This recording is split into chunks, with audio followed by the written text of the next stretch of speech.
Elementary music teacher friend, you love what you do, but you might feel unappreciated and, in fact, unseen some days.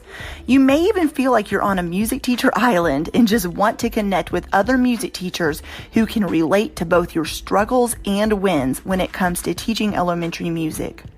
I get you and understand completely the feelings you're having. That's why each and every week, the Elementary Music Teacher Podcast will provide you with solo and guest episodes that will help you realize you're not alone in your music teaching journey.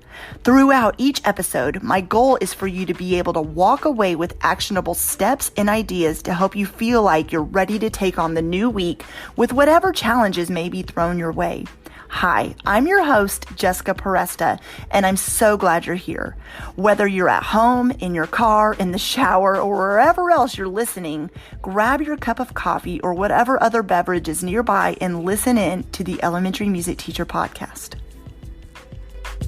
Well, hello there, music teacher friend. I'm so excited you're joining me for today's episode of the Elementary Music Teacher Podcast. Today is all about celebrating winter in the music room, no matter what your teaching situation looks like. I realized after I had already recorded the audio for this and edited it and all the things that I totally forgot to mention the Nutcracker in movement activities. Anything involving movement or the Nutcracker, watching winter performances and experiencing live music, even if you can't take a bus full of kids to a live performance, bring it to them, is super fantastic. And I also wanted to mention in the show notes, there's a blog post that goes right along with this episode you're going to listen to today, and also a link to a blog post I wrote about the Nutcracker activity tray pack, one of the movements from the Nutcracker, an activity you can do there as well that I totally forgot to talk about in today's episode, so you can read about it instead. But I cannot wait to share some out-of-the-box ideas, or maybe ideas you already know about, or things you already do with your kiddos in this episode, because I know the month of December for a music teacher is cuckoo banana pants.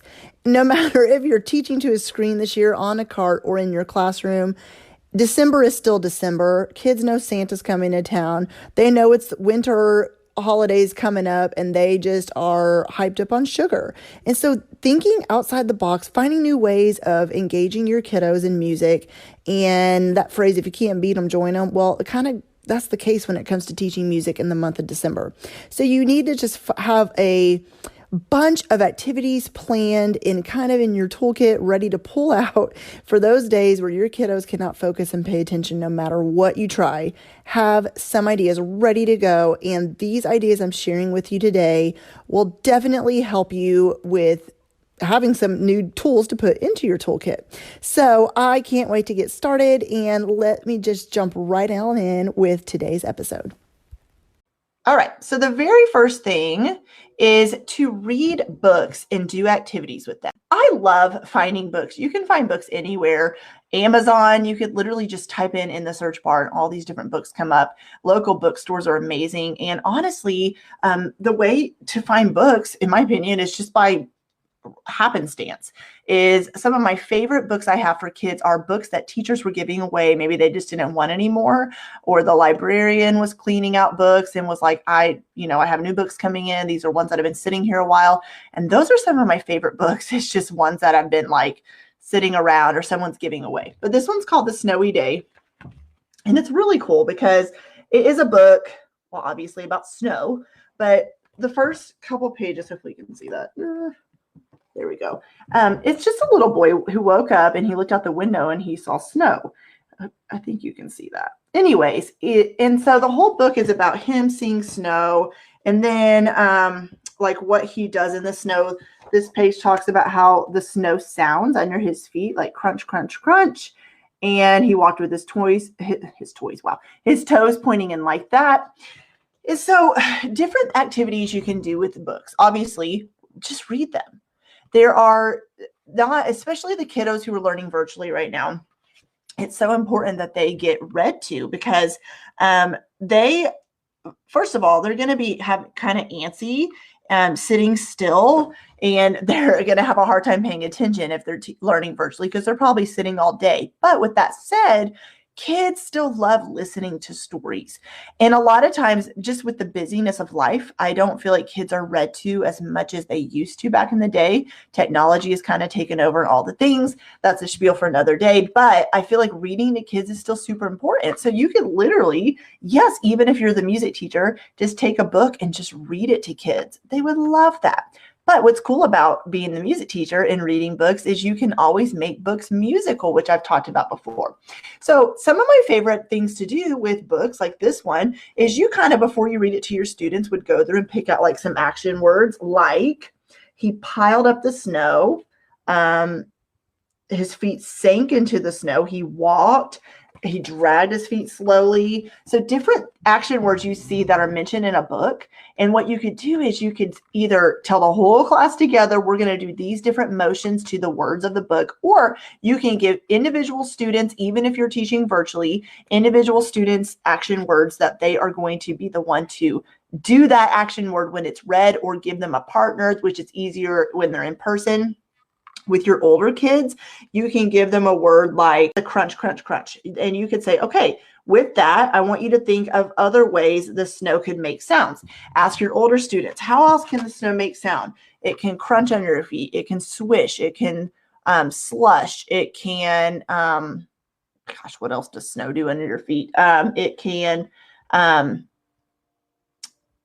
pound, I don't know, and ask them to create other words. And with that, you can say, okay, now clap the rhythms of the words you just said. Now I want you to create or improvise with the words I just gave you and create a composition from it, which is not just a one-day assignment, of course, but you can take a story, even one like that, like a little kid book, and you can tell your older students to create music around it. You could say, okay, you could even say, okay, I want you to take page 1 or 2 or whatever this page is, the first page with words, and you give this to one group of kids or a student, and you tell them, okay, look at this page, and I want you to add some instruments or add an ostinato underneath. What ostinato could you create with this? Okay, looking at it, maybe even the first 3 words, one winter morning, one winter morning, one winter morning. And they're saying that or patting it with body percussion or clapping it or whatever while you read the story. Or you could delegate one person in that group is reading that page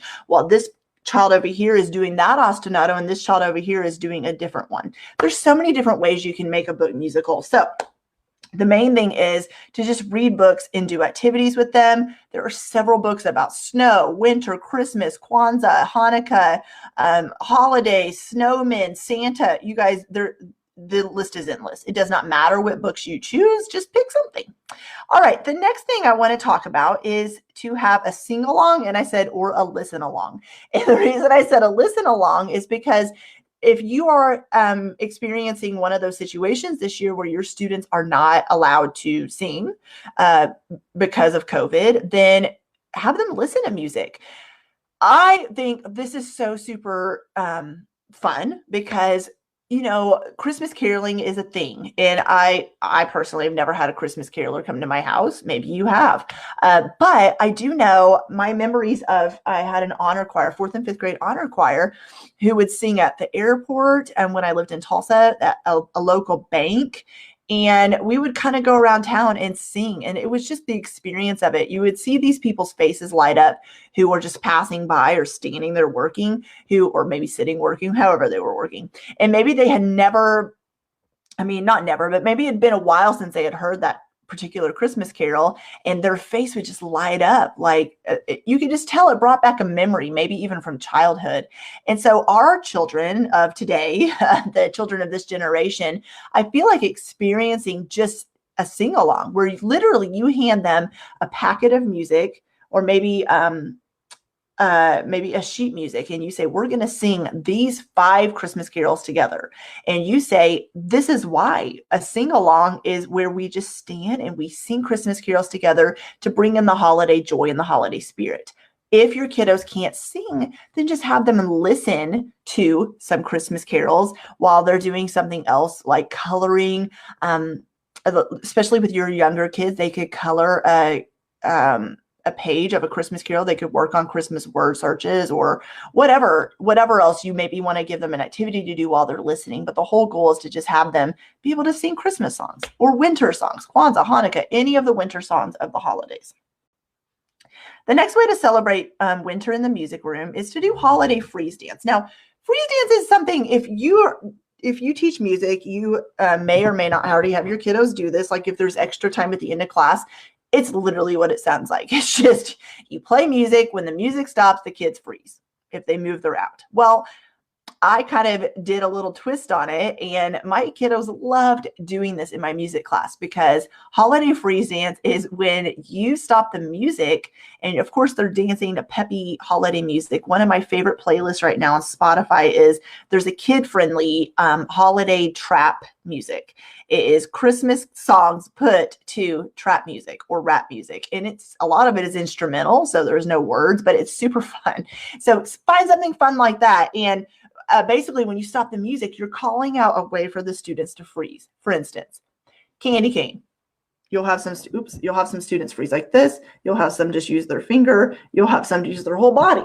You can say Santa. Some will do their belly. Some will do the hat. Some will do the bag over their shoulder. Christmas tree. Some will do this. Some will do this. So it doesn't matter how they freeze as long as they choose something to freeze like. It's so fun. Kids will ask to play that over and over, and they have a blast doing it. So you're getting them moving, but you're doing something fun with the winter holidays as well.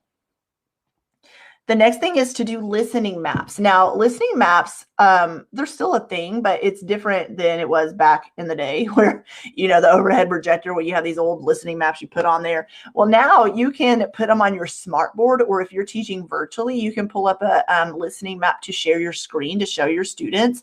And basically, if you don't have a way to give every single student a listening map in front of them or to share with a partner to follow along, then you can just have them trace in the air. And if you're not familiar with what a listening map is, it is literally just I should have had one pulled up to show you, but it is literally just like a map, like where you're following along to a certain number of beats, and then you're trying to see if you can stay along where you maybe are up there showing the students where you're at, and the kids are just kind of following along, or they're tapping the beat while they're right along with you. You could say, what section are we in? Because it'll identify with form like A, B, A, C, A, or whatever it might be.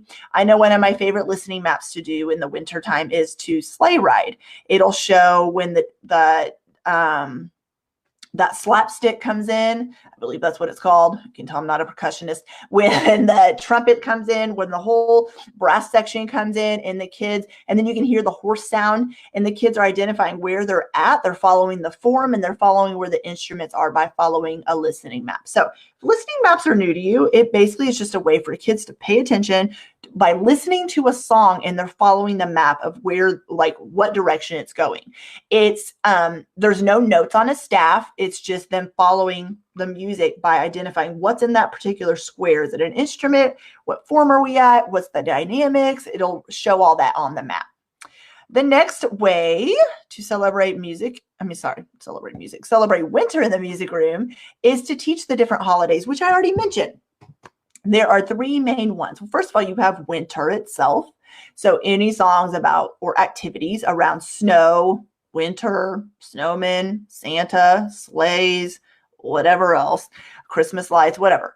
And then you have Christmas, and then you have Hanukkah, Kwanzaa, and I know there's other ones, but those are the main ones to cover. You want to make sure in your music classroom, you are not just teaching songs about Christmas. I realize some of you teach at private schools, or maybe you teach at a Christian school, and so teaching about Christmas is the main objective. But with that said, you still want to be inclusive and still touch on the other holidays, because it's important that kiddos understand the different holidays and know about them. You can play Christmas Carol charades or Pictionary. This is so fun. And basically, you draw a picture of Christmas Carol on the board, and the kids have to guess what it is. And you have the kids come up and take different turns.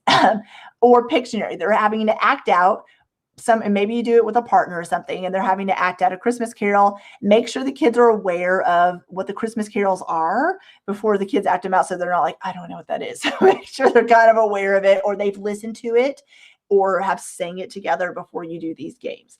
Another one is there's also Christmas Carol bingo.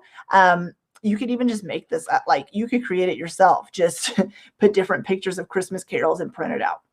And then this is one too that's really fun. Instead of pass any activity that involves a beanbag or a ball where you're passing a steady beat, instead of using those objects, you could use a gift, like a box just wrapped. It doesn't have to have anything in it. Or you could, because the winner could get whatever is inside of the present. And also, and I already said that one. Okay, and my last thing is have kids practice rhythms or composing rhythms using winter words like sleigh ride, snowball fight, Christmas tree, and so on. They can have these rhythms in front of them, and instead of clapping like sleigh ride, ta, ta, they can practice sleigh ride. You have different rhythms in front of them. Maybe you put different rhythms inside of a Ziploc bag so each student is not sharing with other kiddos, and then they're able to do that together. Well, hey there. Thank you so much for listening into the Elementary Music Teacher Podcast. There is an exclusive Facebook group just for listeners of this podcast and any elementary music teacher called the Elementary Music Teacher Community Facebook Group. Come on over and join us there where we have conversations around the podcast episodes and encourage each other each and every week. And also head to my website, thedomesticmusician.com. I have some free resources there that you can download to help you gain traction in your classroom today, as well as the blog and the membership site and all kinds of other goodies to help you keep going in your music teaching journey. I cannot wait to keep connecting with you and encouraging you and spurring you on in your journey of teaching elementary music. Hang in there, have an amazing week, and I will see you soon.